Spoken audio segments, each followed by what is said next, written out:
ଆଜି ଚାଲନ୍ତୁ ବୁଲିବାକୁ ଯିବା ମନନା ଧାମ। ଯଦି କେହି ଏଠିକି ବୁଲିବା ପାଇଁ ଆସିଛନ୍ତି ତ ସେମାନେ ହିଁ ଜାଣିଥିବେ ଏ ଜାଗାର ସୌନ୍ଦର୍ଯ୍ୟ କେତେ ସୁନ୍ଦର।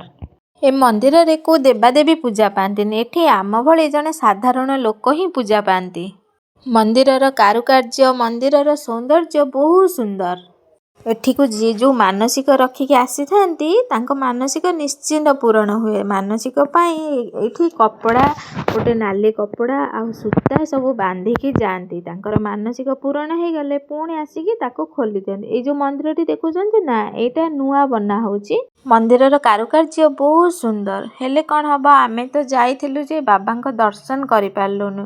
ଶ୍ୟାମ ବାବାଙ୍କୁ ଦେଖିବା ପାଇଁ କେତେ ଦୂରରୁ ଆମେ ଯାଇଥିଲୁ।